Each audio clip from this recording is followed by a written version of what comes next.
Hi everyone, welcome to Smart Educating Tech Channel. We love reading program summer camp activities లో 15th day 15వ రోజులో భాగంగా Telugu activities చేయాలి. చూడండి హెడ్డింగ్ ఇచ్చినారు మార్చ్ సండే అని. ఫుల్ హెడ్డింగ్ చూద్దాము. అక్షరాలను సరైన క్రమంలో ఉంచడం ద్వారా పదాలను తయారు చేయండి. సో కింద చూడండి మనకి అక్షరాలు ఇచ్చినారు ఒక్కొక్క లైన్ లో. కాకపోతే అవి ఒక మీనింగ్ఫుల్ పదంగా కాకుండా జంబ్లింగ్ లాగా అటు ఇటు మార్చి ఇచ్చున్నారు. వాటిని మనం సరైన ఆర్డర్లో పెట్టి ఒక మీనింగ్ఫుల్ అర్థవంతమైన పదం లాగా రాయాలి. ఎగ్జాంపుల్ కి ఫస్ట్ ఇచ్చినారు చూడండి, కా చి టి. దాన్ని మీనింగ్ఫుల్ గా అర్థవంతమైన పదంగా ఎలా మార్చారు చూడండి, చీకటి.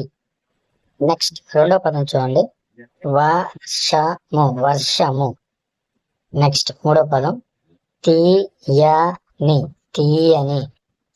నెక్స్ట్ గది, గది. నెక్స్ట్ ఏనుగు, ఏనుగు. నెక్స్ట్ తలుపు, తలుపు. సో ఇదే పేజీలో నెక్స్ట్ హాఫ్ లో ఇంకొన్ని పదాలు ఇచ్చున్నారు, అవి చూద్దాం. ఛానల్ ని ఇంకా ఎవరైనా సబ్స్క్రైబ్ చేసుకోకపోతే ఫస్ట్ ఛానల్ ని సబ్స్క్రైబ్ చేసుకొని తర్వాత వీడియోని కంటిన్యూ చేయండి. మా ఎఫర్ట్స్ ని ఎంకరేజ్ చేయండి. సో నెక్స్ట్ హాఫ్ లో ఫస్ట్ పదం చూడండి, వడ, వడ. కమల, కమల. నెక్స్ట్ కనకం, కనకం. రాముడు, రాముడు.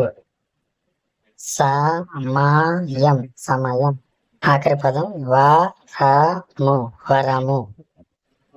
సో డియర్ స్టూడెంట్స్, మీరు కూడా ఈ విధంగా పదాలన్నీ రాసి వాట్సాప్ గ్రూపుల్లో మీ టీచర్స్ కి పంపించండి.